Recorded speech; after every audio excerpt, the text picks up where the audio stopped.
الصلاة والسلام على أشرف الأنبياء والمرسلين خاتم النبيين سيدنا ومولانا أبي القاسم محمد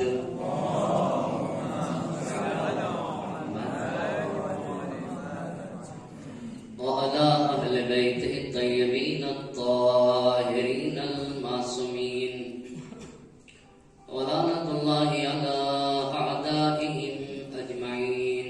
أما بعد، فقد قالت فاطمة سلام الله عليها: أيها الناس اعلموا أني فاطمة.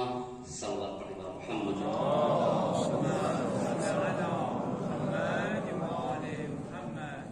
شب شہادت شہزادی دو عالم ہے. آپ تمامی حضرات کی خدمت میں تسلیت اور تعزیت عرض کرتا ہوں. علماء، افاضل، طلاب ذویل احترام کا مجمع ہے. حجت الاسلام والمسلمین علیہ جناب مولانا سید مراد رضا صاحب قبلہ کا حکم ہوا. تعمیل حکم کی خاطر آپ کے خدمت میں حاضر ہوا ہوں. شہزادی دو عالم کے خطبے کے ایک فقرے کو سرنامہ سخن قرار دیا ہے. فاطمہ مکے میں پیدا ہوئی ہیں، کائنات میں اس گھر میں پلی ہیں جس میں سب سے پہلے صدائے اللہ اکبر بلند ہوئی ہے. فاطمہ اس گھر میں پلی ہیں جس گھر میں بشریت کو توحید کا درس دیا گیا ہے، جس گھر میں انسانیت کا درس دیا گیا وہ بیت فاطمہ ہے.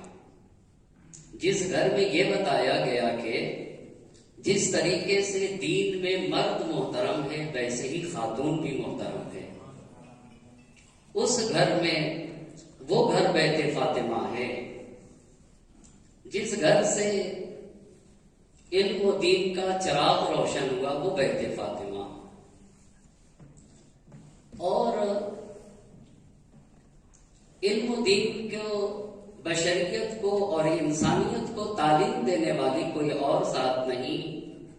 معلم بشریت اور معلم انسانیت نبی گرامی حضرت محمد مصطفیٰ صلی اللہ علیہ وآلہ وسلم. ہمارے نبی پاک کی اکلوتی بیٹی شہزادی دو عالم کا یہ فقرہ ہے کہ ایھا الناس اعلموا انی فاطمہ. ایھا الناس اعلموا انی فاطمہ. اے لوگوں مجھے پہچانو میں فاطمہ ہوں. پہلی بات ایھا الناس کہا ہے تو کیا مدینے میں مسجد النبی میں پوری کائنات کے لوگ جمع تھے کہ شہزادی دو عالم نے ایھا الناس کہا؟ اور کیا اہل مدینہ پہچانتے نہیں تھے کہ یہ فاطمہ ہے؟ یہ محاکمات کے اصول میں سے ایک بنیادی قاعدہ یہ ہے کہ، اور ہم علم اصول میں یہ پڑھتے ہیں کہ موضوع اور حکم کے درمیان علت اور معلول کا رابطہ ہے. اگر علت ہے تو معلول خود بخود ثابت ہو جاتا ہے. موضوع بمنزلہ علت ہے اور حکم بمنزلہ معلول ہے. کیونکہ جتنی بھی حدیثیں نبی پاک سے صادر ہوئی ہیں، کہیں نبی پاک نے کہا ایھا الناس من عرفها فقد عرفها ومن لم يعرفها هذه فاطمة بنت محمد هي قلبي والروح التي بين جنبي فاطمة بضعة مني. آپ ذرا غور کریں، فاطمة بضعة مني، فاطمة بنت محمد هي قلبي هي الروح التي بين جنبي. یعنی جتنے بھی حکم ہیں ہر حکم کا موضوع فاطمہ ہے، ہر حکم کا موضوع فاطمہ ہے. اگر یہ ثابت ہو گیا کہ یہ فاطمہ ہے تو طاہرہ ہونا خود ثابت ہے، عذرا ہونا خود ثابت ہے، بطول ہونا خود بخود ثابت ہو جائے گا، بصرۃ الرسول ہونا خود بخود ثابت ہو جائے گا۔ لیکن آج ان تمام باتوں کو چھوڑتے ہوئے مباحثے کے عنوان سے گفتگو آپ کی خدمت میں عرض کرنا چاہتا ہوں، اور وہ گفتگو یہ ہے کہ کیوں شہزادی دو عالم کو مہاجرین اور انصار کے درمیان مسجد النبی میں جانے کی ضرورت کیوں پڑی، اور اصلی شہزادی دو عالم کا اختلاف خلیفہ وقت کے ساتھ کیا تھا، کیوں شہزادی دو عالم گئی مہاجرین کے درمیان انصار کے درمیان، کیوں مجمع میں گئی شہزادی دو عالم، اصلی اور بنیادی اختلاف کیا تھا؟ اس سوال کے جواب کے لیے اس بات کا جاننا ضروری ہے کہ پیغمبر کتنے راستوں سے کسی بھی چیز کے مالک ہوتے ہیں، یعنی اگر ایک چیز پیغمبر کی ملکیت میں آتی ہے تو منشأ تملک کیا کیا ہے، کن کن راستوں سے پیغمبر مالک بنتے ہیں؟ 4 راستے میں آپ کی خدمت میں عرض کروں اور پھر بتاؤں کہ یہ جو شہزادی کا اختلاف تھا آیا ہدیے کے اوپر تھا، میراث کے اوپر تھا، سہم ذوی القربیٰ کے اوپر تھا، یا ساری باتیں تھیں، اور وہ کون کون سے مسئلے تھے؟ پیغمبر پاک کے کسی بھی چیز کے مالک ہونے کا پہلا راستہ ہبہ ہے، یعنی اگر کوئی اللہ کے نبی کو ہدیہ کر دے تو وہ نبی پاک کی ملکیت ہے، یہ پہلا راستہ۔ دوسرا راستہ فے ہے، فے کے ذریعے سے خود نبی پاک مالک بنتے۔ فے کا مطلب یہ ہوتا ہے کہ ہر وہ شے جو کفار سے بغیر جنگ کر کے ملے اسے فے کہا جاتا ہے۔ تیسرا، یہ 2 راستے میں بس ایک تحفہ، دوسرا راستہ فے، تیسرا راستہ غنیمت۔ وَاعْلَمُوا أَنَّمَا غَنِمْتُم مِّن شَيْءٍ فَأَنَّ لِلَّهِ فَأَنَّ خُمُسَهُ لِلَّهِ وَلِرَسُولِهِ وَلِذِي الْقُرْبَىٰ۔ اس کا مطلب یہ ہے کہ اگر ایک مال جنگ کر کے حاصل کیا گیا تو اس جنگ کے مال کو جو ملا ہے جنگ کر کے اس کے 5 حصے تقسیم کیے جائیں گے، تخمیس کیا جائے گا اس مال کو 5واں حصہ۔ فَأَنَّ لِلَّهِ خُمُسَهُ وَلِلرَّسُولِ فَأَنَّ لِلَّهِ خُمُسَهُ وَلِلرَّسُولِ وَلِذِي الْقُرْبَىٰ۔ بس اس کا مطلب ہے کہ غنیمت کے ذریعے سے اللہ کے نبی مالک بنتے ہیں۔ 3 راستے۔ چوتھا راستہ یہ بتائیے، جناب آمنہ مکہ مکرمہ میں جس گھر میں نبی کو لے کر رہتی تھی، جو جناب عبداللہ کا گھر تھا، وہ جناب آمنہ اور جناب عبداللہ کے بعد نبی کا تو کوئی بھائی نہیں، نبی پاک کا اپنی کوئی بہن نہیں، تو یہ جو جناب آمنہ جس گھر میں رہ رہی تھی، جو جناب عبداللہ کا گھر تھا، وہ کس کو ملے گا؟ اور مکہ مکرمہ میں نبی گرامی کا ایک ہی گھر نہیں تھا، 2 گھر تھے نبی پاک کے۔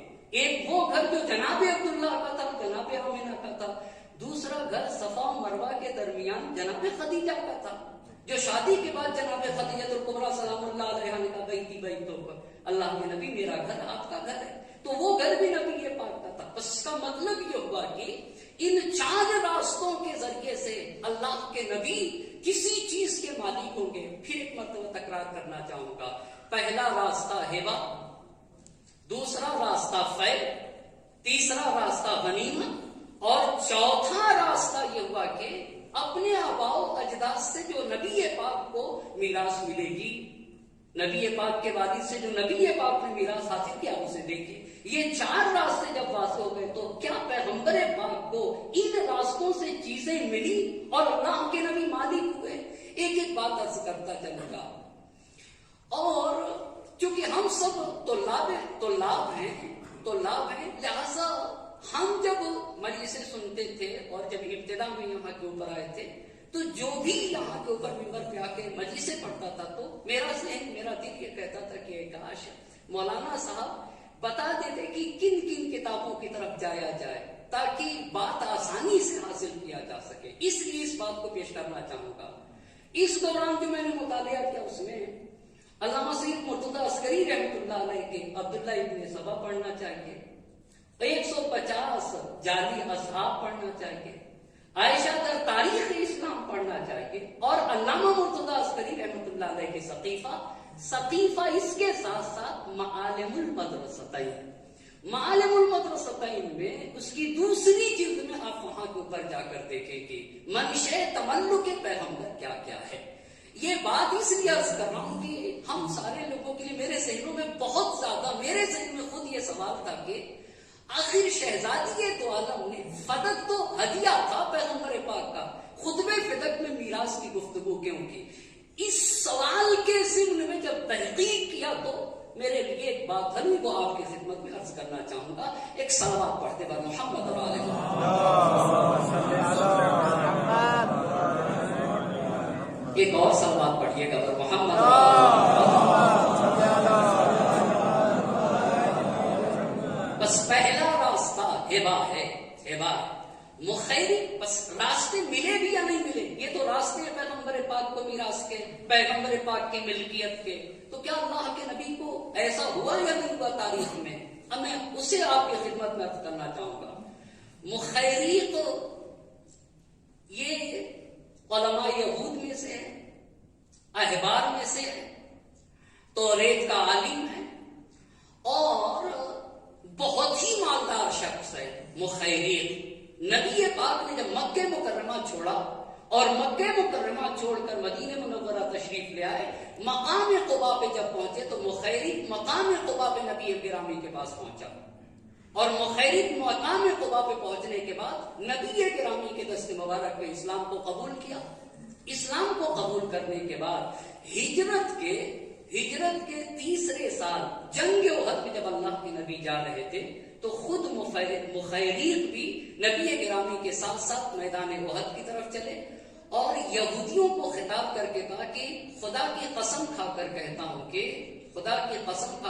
ہوں تم اچھی طرح سے جانتے ہو کہ محمد مصطفیٰ صلی اللہ علیہ وآلہ وسلم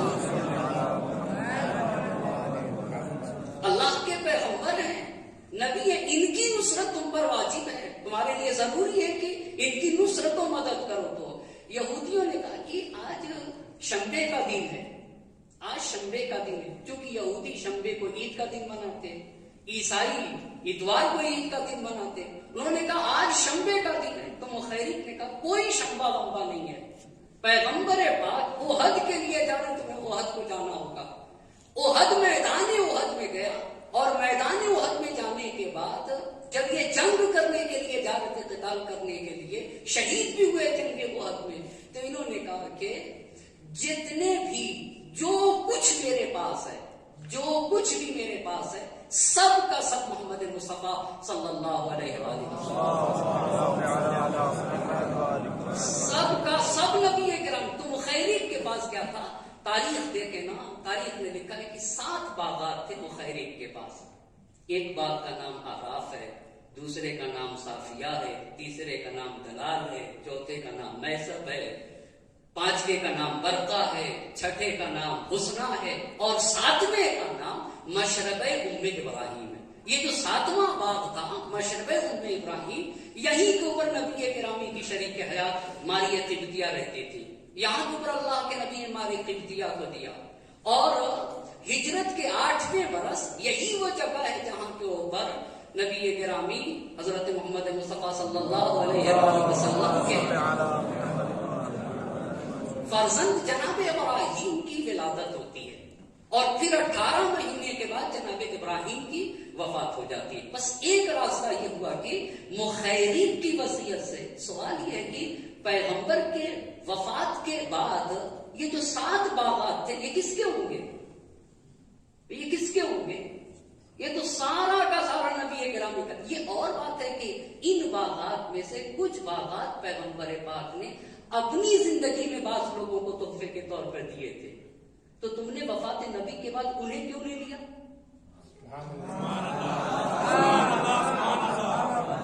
یعنی جو دوسروں کو دیے گئے تھے اس پہ تائید کی انہوں نے خلفائے وقت نے، پہلے نے بھی دوسرے نے بھی، یہ پیغمبر نے دیا۔ وہ کیوں نہیں وہ بات آتی ہے؟ بس پہلی بات ہے، یہ پہلی بات ہے۔ ایک اور بات کو علامہ شرف الدین کی مذہب حق پڑھ کے المراجعات کا جو ترجمہ ہے حق پر قوم، اور بعض نے اس کا ترجمہ مذہب اہل بیت لکھا ہے، اور شبائے پیشاور نے تو یہ نحنو معاشر الانبیاء کو نحنو ہی سے باطل کر دیا، کہا اس گڑھنے والے کو اتنا شعور نہیں تھا کہ نحنو کی جگہ انا کہتا کم سے کم۔ ایک صلوات پڑھے اور محمد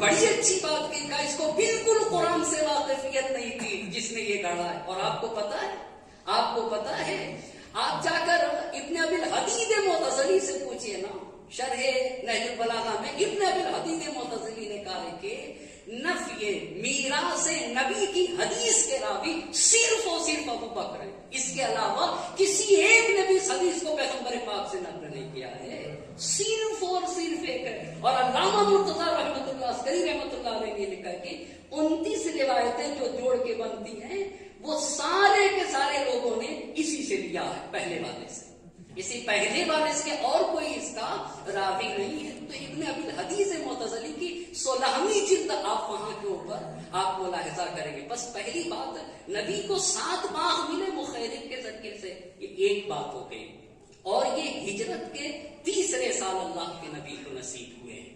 دوسری بات یہ ہے کہ نبی پاک جب مکہ چھوڑ کے مدینے میں آئے تو انصار کے ہدایا، انصار اوس و خزرج جنہوں نے نبی پاک کی مدینے میں نصرت کی اور اسلام کو قبول کیا، انہی کو تو انصار کہا جاتا ہے۔ مدینے کی ہر وہ جگہ جہاں پانی نہیں چڑھتا تھا، شاید وہ بلند زمینیں تھی، اونچی زمینیں تھی، اللہ کے نبی کو انصار نے کہا اللہ کے نبی ہماری زمین یہ آپ کی زمین ہے، یہ آپ کی زمین ہے۔ تو بھائی صاحب بس مخیرق کی وصیت وہ نبی پاک کی ملکیت، انصار کے ہدایا وہ بھی کس کی ملکیت ہے؟ وہ بھی نبی پاک کی ملکیت ہے۔ تیسری بات، یہ آیت ہے قرآن پاک کی، ما افاء اللہ علی رسولہ منہم، یعنی جو کچھ اللہ اپنے رسول کی طرف پلٹاتے اور اس کے اوپر نہ گھوڑے دوڑائے گئے ہو اور نہ پیادہ لوگوں نے جنگ کیا ہو، یہ سب کا سب رسول پاک کا خالصہ ہے، یہ خاص ہے نبی پاک کے لیے، یہ نبی پاک کی اپنی ملکیت ہے۔ بس ایک مخیرق کی وصیت، دوسری ہو گئی انصار کے ہدایا، تیسرے جب یہودیوں نے سن رکھا تھا کہ مدینہ منورہ میں ایک نبی آئے گا، تو انہوں نے آ کے مدینہ منورہ میں بسے، تو 2-3 طرح کے یہودی، بنی نصیر، بنی قریظہ، بنی قینقاع، مجھے بحث ہے بنی نصیر سے، بنی نصیر کی زمین کے مالک اللہ کے نبی ہوئے، وہ کیسے ہوئے؟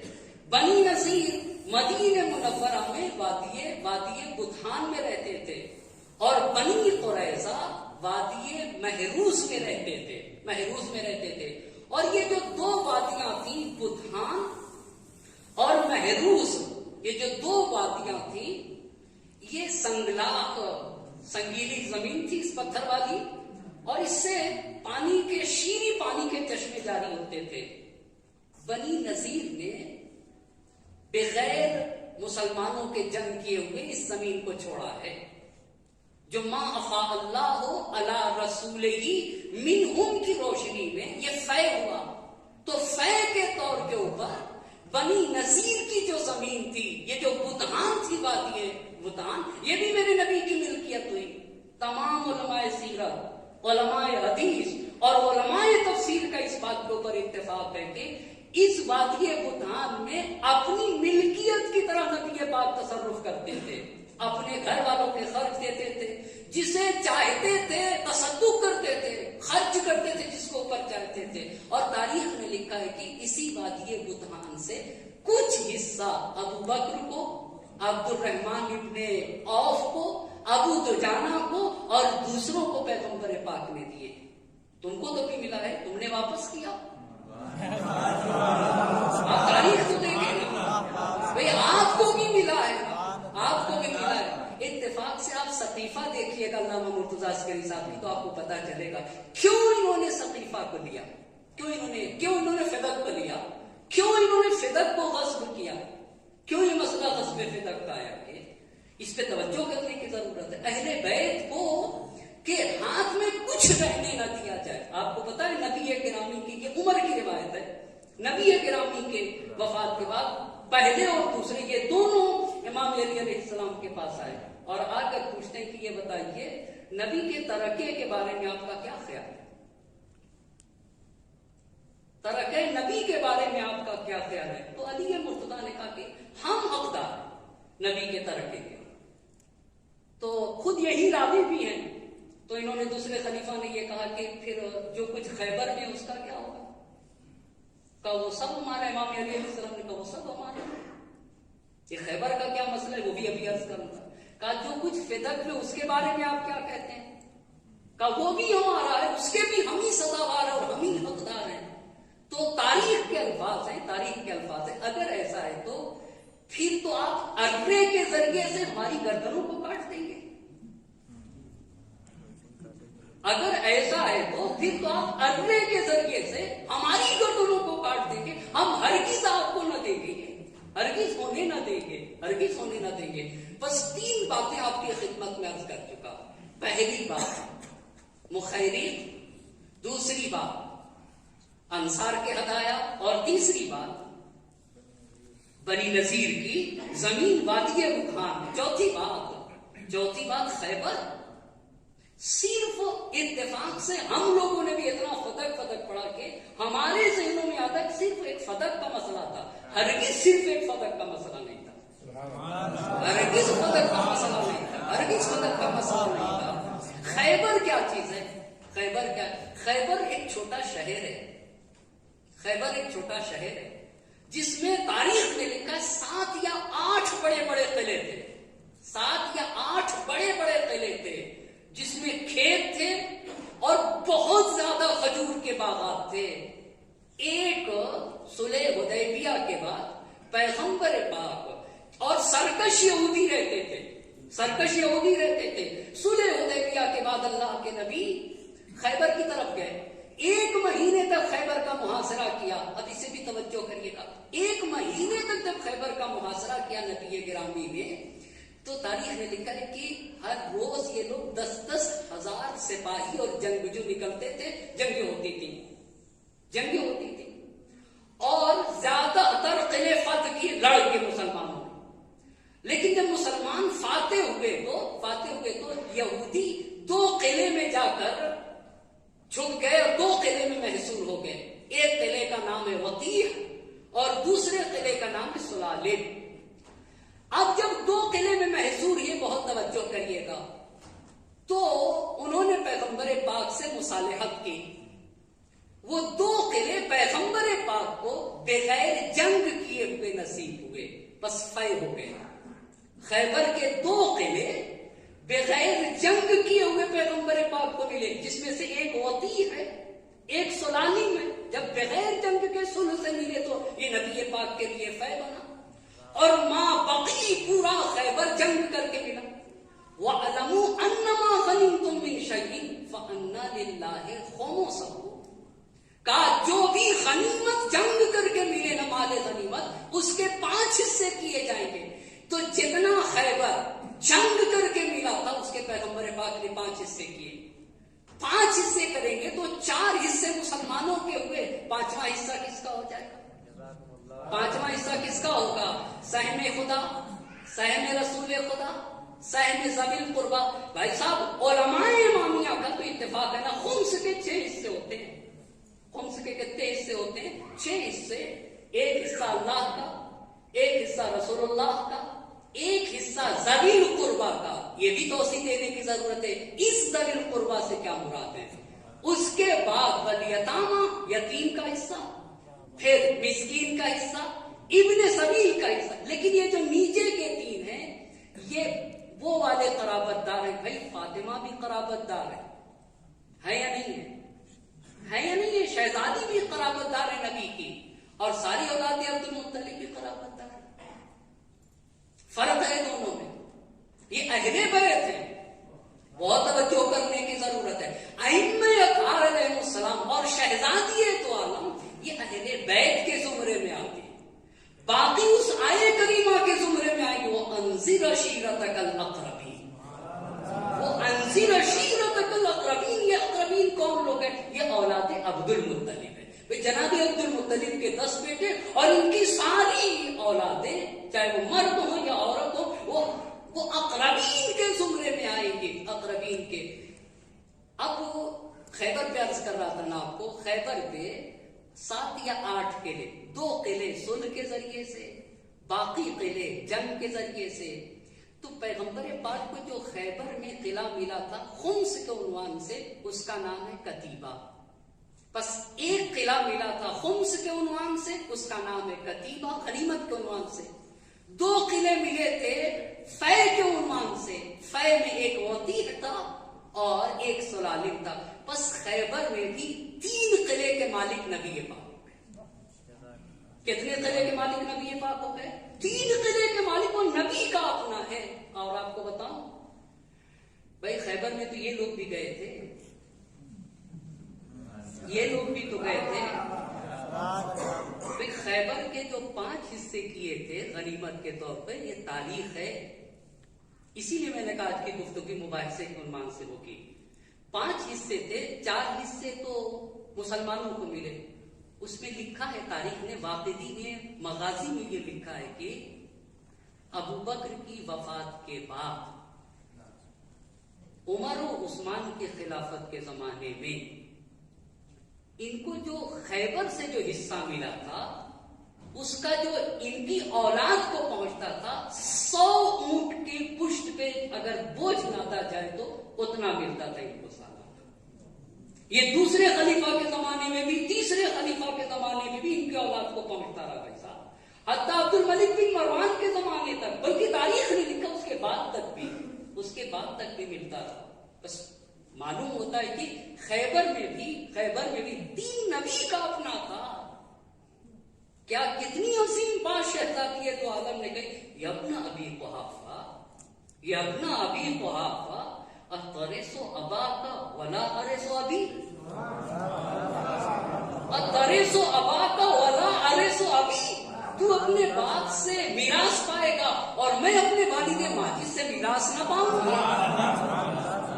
افا حکم الجاہلیت یبغون, کیا تم دائرے اسلام میں نہیں ہو؟ وَمَنْ أَحْسَنُ مِنَ اللَّهِ حُکْمًا لِقَوْمٍ یُوقِنُونَ. حکم خدا کو پہنچنے کے لیے مقام یقین پر فائز ہونے کی ضرورت ہے. عجیب بات شہزادی ہے تو عالم نے کہی, ابھی بھی مقام شک و تردید اور وہم میں ہو. حکم الجاہلیت یبغون. اور پھر ساری قرآن مجید کی آیتیں پڑھی ہیں. بس کتنی باتیں میں نے پڑھی آپ کی خدمت میں, کتنی باتیں. پہلی بات مخیریق, دوسری بات انصار کے ہدایا, تیسری بات بنی نذیر کی زمین, چوتھی بات خیبر, پانچویں بات وادی القرا. یہ وادی القرا کیا چیز ہے؟ مدینے سے شام کے درمیان ہے یہ وادی القرا. تیمہ اور خیبر کے درمیان ہے. تیمہ شام کے اطراف میں ایک شہر ہے, خیبر کے اور تیمہ کے درمیان وادی القرا ہے. نام سے ہی واضح ہے, دیہاتوں کی وادی. تاریخ نے لکھا ہے کہ اس وادی گھاٹی کو کہتے ہیں. اس وادی میں اور شام کے لوگ جب حج پر آتے ہیں تو یہ سارے دیہات ان کے راستوں میں واقع ہوتے ہیں. 70 گاؤں کی وادی تھی, 70 گاؤں کی وادی. خیبر کے بعد پیغمبر پاک وادی قرا میں گئے. اس میں بھی یہودی رہتے تھے وادی قرا میں. ان سے کہا کہ اسلام قبول کرو, تو انہوں نے اسلام کو تو قبول نہیں کیا پر پیغمبر پاک سے جنگ کرنے کے لیے تیار ہو گئے. لہذا جنگ کر کے مسلمانوں نے وادی القرا کو فتح کیا. تو اس میں بھی غنیمت 5واں حصہ پیغمبر پاک کا ہوگا. اس میں بھی 5واں حصہ, وادی القرا میں بھی 5واں حصہ کس کا ہوگا؟ نبی گرامی کا ہوگا. بس اس کا مطلب ہے یہ بھی نبی کی اپنی ملکیت تھی. چھٹی بات فتح. اللہ کے نبی جب خیبر میں تھے تو کچھ لوگوں کو بھیجا جاؤ ان کو اسلام کی دعوت دو. اس میں بھی یہودی رہتے تھے. خیبر کیا ہے؟ مدینے سے 2 دن کے راستے پر ہے یا 3 دن کے راستے پر ہے. بعض علماء نے جو اس کے کلومیٹر کی تاریخ لکھی ہے 144 سے 145 کلومیٹر, 144 کا ایرر لکھا ہے. آپ 150 کلومیٹر مدینہ منورہ کے فاصلے پر فتح ہے. نبی پاک نے خیبر سے کچھ لوگوں کو بھیجا, جاؤ ان کو اسلام کی دعوت دو. انہوں نے قبول نہیں کیا. نبی کے وہ لوگ واپس آ گئے, اور جب اللہ کے نبی خیبر سے فارغ ہوئے تو اللہ نے فتح والوں کے دل میں روک ڈال دیا. تو انہوں نے نمائندے بھیجے کہ ہم صلح و مصالحت کرتے ہیں. ہم کیا کرتے ہیں؟ صلح و مصالحت کرتے ہیں. ہماری جان محفوظ رہے. ہم یہ زمین آپ کے اختیار میں, فتح آپ کے اختیار میں. اس کا مطلب ہے کہ فتح کی بغیر جنگ کے فائدے ہے, پیغمبر پاک کی ملکیت ہے, پیغمبر پاک کی ملکیت ہے. اتنی بات تو واضح ہو گئی نا, پیغمبر پاک کی ملکیت. اب جب اتنی بات واضح ہو گئی تو حسکانی نے شواہد التنزیل میں, ذہبی نے میزان الاعتدال میں, حیثمی نے مجموع الزوائد میں, سیوطی نے در منصور میں, اور منتخب کنز العمال میں, ان سارے لوگوں نے ابو سعید خدری سے روایت کیا ہے کہ یہ سب ہماری کوئی کتاب نہیں ہے. اتنی بات آپ ذہن میں رکھیے گا, ہماری کوئی کتاب نہیں ہے, کوئی ایک بھی ہماری کتاب نہیں. ان سب نے یہ لکھا ہے کہ جب قرآن مجید کی آیت مبارکہ نازل ہوئی, وہ آتے ذل قربا حقہ, یہ پیغمبر کی حیات کی بات ہے بھائی صاحب. فتح 7 ہجری کی بات ہے, نبی گرامی کی وفات سن 11 ہجری ہے. وہ آتے ذل قربا حقہ. میں نے بعض روایت میں پوچھا ہے کہ نبی گرامی نے جب جناب جبرائیل امین آئے کہا کہ اس حق کو ذل قربا کو دے دیجیے, تو نبی نے خاص طور سے پوچھا کہ ذل قربا کون, ذل قربا کون؟ تو جناب جبرائیل امین نے کہا فاطمہ ہے, فاطمہ ذل قربا ہے. جب یہ آئے مبارکہ نازل ہوئی تو سب نے لکھا ہے کہ نبی پاک نے فدق شہزادی دو عالم کو دے دیا. اس کا مطلب یہ ہے کہ فدق شہزادی کی اپنی ملکیت ہے, اس لیے کہ تملک کے راستوں میں سے ایک راستہ ہے. اتنے راستوں سے اللہ کے نبی مالک بنتے ہیں, اللہ کے نبی مالک بنتے ہیں. اب اپنی بات کو سمیٹ دوں اور ایک صلوات پڑھتے بر محمد اور آل محمد. ایک اور صلوات پڑھتے بر محمد اور آل محمد. اب جب اتنی بات آپ کی خدمت میں عرض کر چکا کہ کیوں شہزادی دو عالم میں, اب سوال کا جواب دینا چاہوں گا. کیوں مسجد النبی میں انصار اور مہاجرین کے درمیان کیوں گفتگو کرنا چاہا, کیوں شہزادی دو عالم آئی مسجد النبی میں؟ مسجد النبی میں آنے سے پہلے 3 احتجاج کیے ہیں ابو بکر کے ساتھ. 3 احتجاج. پہلا احتجاج شہزادی دو عالم کا. اب آپ کو پتا ہے اس کا مطلب یہ ہوا کہ بہت توجہ کریے گا, فدق آپ کی اپنی ملکیت تھی, فدق آپ کی اپنی ملکیت تھی. یہ پہلی بات. اور یہ بتائیے جتنی بھی چیزیں جنگ کر کے ملی ہیں, ذوی القربہ کا حق ہوگا یا نہیں ہوگا؟ ذوی القربہ کا ہوگا. پہلا مطالبہ فدق کا تھا, شہزادی کا. مسجد میں جانے سے پہلے خصوصی مطالبہ اور احتجاج تھا شہزادی دو عالم کا فدق کے سلسلے میں. اسی لیے فتوح القرآن نے یہ لکھا ہے کہ شہزادی دو عالم, بس پہلے مطالبے کو توجہ کریے گا, شہزادی دو عالم نے آ کر ابو بکر سے کہا کہ میرے بابا نے فدق مجھے دیا تھا, اسے واپس کرو. آپ کو پتا ہے سب سے بڑا جرم یہ ہے خلیفے کا کہ جو صاحب مصداق آیت تطہیر ہے, آپ اس سے کسی کی عصمت سے آپ مطالبہ کریں گے. آپ توجہ تو کریں, آپ عصمت سے کسی چیز کا مطالبہ کرو گے. اس کا کیا مطلب ہوتا ہے؟ شہزادی ایک بات کریں اور آپ اس سے مطالبہ کریں گے, عصمت سے مطالبہ. یہ بہت بڑی جسارت ہے. آپ کو پتا, اور وہ بھی نبی گرامی نے کیسا اہتمام کیا تھا.